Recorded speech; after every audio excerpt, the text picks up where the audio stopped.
In this video, I wanted to talk about Apple. Apple is a recognized company by everyone. Who hasn't heard of Apple? They're the most valuable company on the stock market. Just an incredible company with a very good set of products.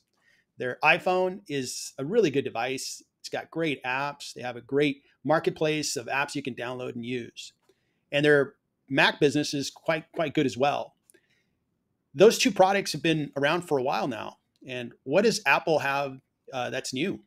They haven't had much new stuff come out. Their whole VR headset is somewhat interesting, but really not a product for many people since it's so expensive. They canceled the Apple Car, which they invested a lot of time and energy into, and they just canceled it. AI is really popular now, and Apple's somewhat behind their rivals in AI. Other companies have really pressed forward with AI, and it seems like Apple is needing to catch up to their rivals. So where I'm leading is that I begin to doubt the stock price. I think the company's great, but it's the most expensive stock if you measure it by market cap on the stock market. And if you have the highest valuation, you have to have one of the best business plans, one of the best plans to really do well in the future with great products, expanding revenues, and a business that's really hitting on all 8 cylinders. I'm not quite sure Apple has that business. I'm really beginning to doubt that they're going to be able to grow. Right now, the company's not growing. I'll show that to you. They'll show you the fundamentals. And I don't see how they're going to begin to grow. The people that really like Apple, that follow the stock, they celebrate any incremental growth that they see in the company. And to me, it's somewhat interesting. If you look at Meta, they're growing really well, but their stock goes down. You look at Google, they're growing really well. Stock goes down. Even Amazon's growing quite well, and they're much larger. So what gives? Apple is in a class of their own. Part of it is that a really good, famous stockholder, Warren Buffett, has owned the stock.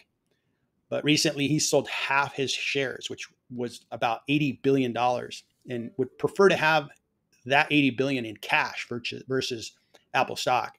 That's not a vote of confidence in my book. As I look at the stock, I've been a stockholder in the past, but I wasn't in Apple. I just wasn't excited about their future, wasn't excited about their products. If competition enters the market to compete against that iPhone, I think Apple's going to have their hands full in trying to fend off competitors that are maybe less expensive or even have better innovations, better technology than they do.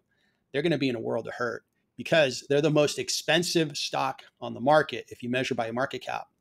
They have a lot of room to go down, but it's really hard for them to go up. You think of their market cap, geez, they go up 10%. That's $330 some odd billion of market cap growth.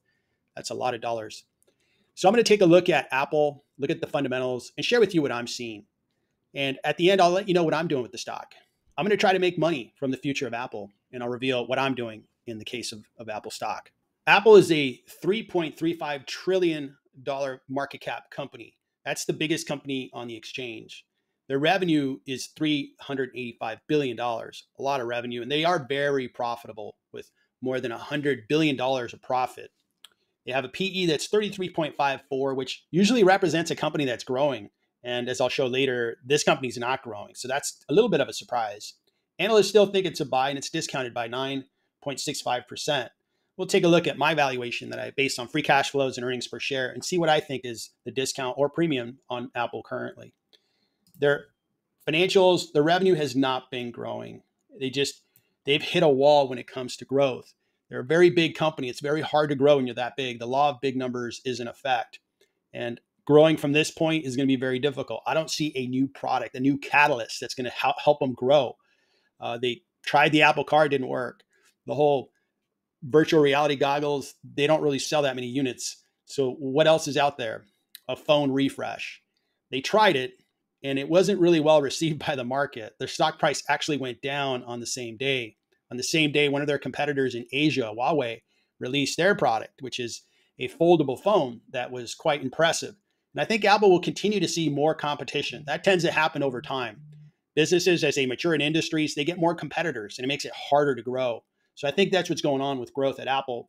That's my number one concern with Apple, is the lack of revenue growth and the susceptibility that they have against competitors. As competitors get stronger and come out with better products, that's a bigger and bigger threat to Apple and their revenue streams. The balance sheet's excellent. They have a high amount of cash, and they have cash both in the current assets as well as long-term assets where they have some long-term investments. They have really accumulated a lot of cash, which is why they're buying back a lot of shares. And they have less debt than they do in the combination of cash and debt. So very good balance sheet, very good credit rating.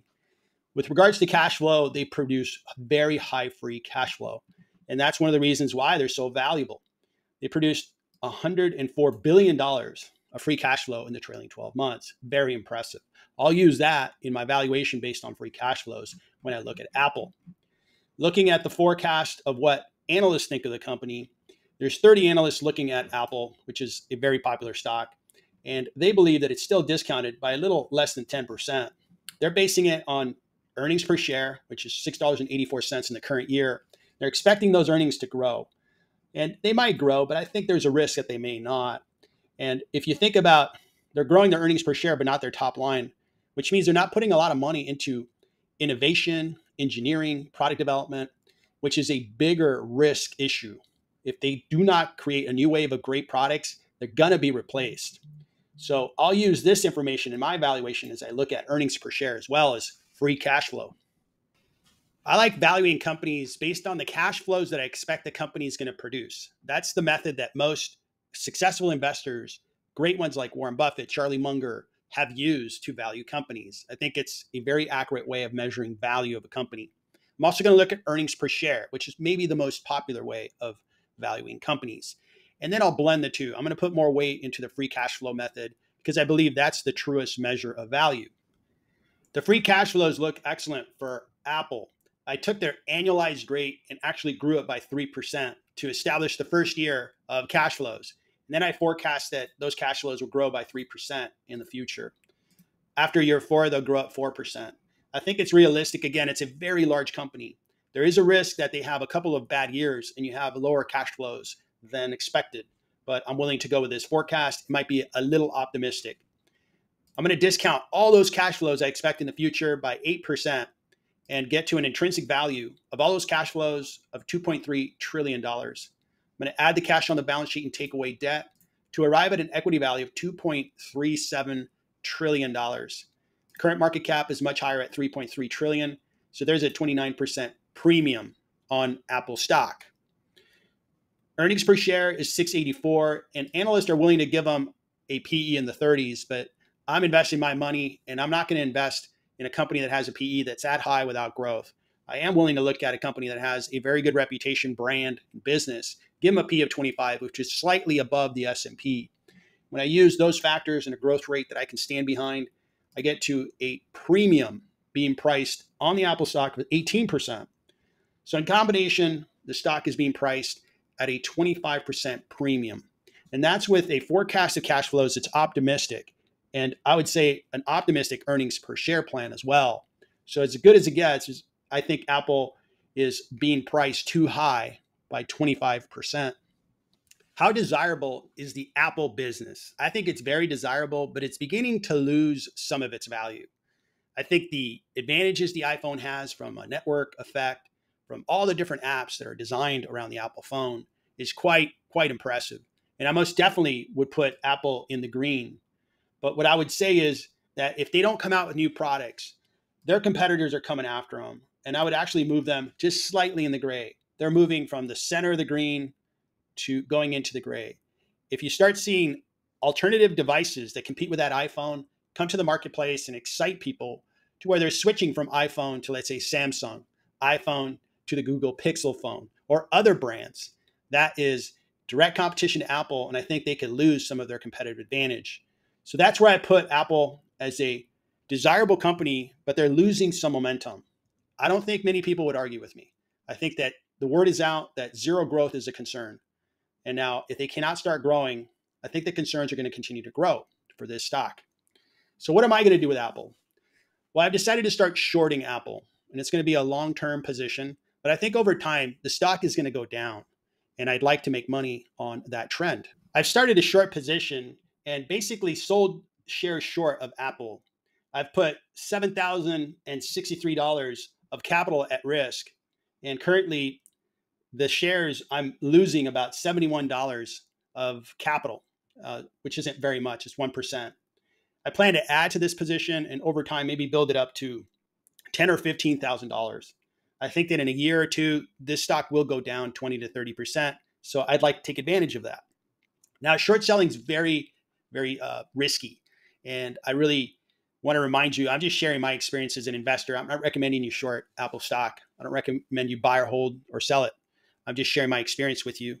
But I think that this move will probably end up making me a good return in the form of the stock going down in value. And then when I return the shares to the shareholders that let me borrow them, I'll have a good yield. We'll see.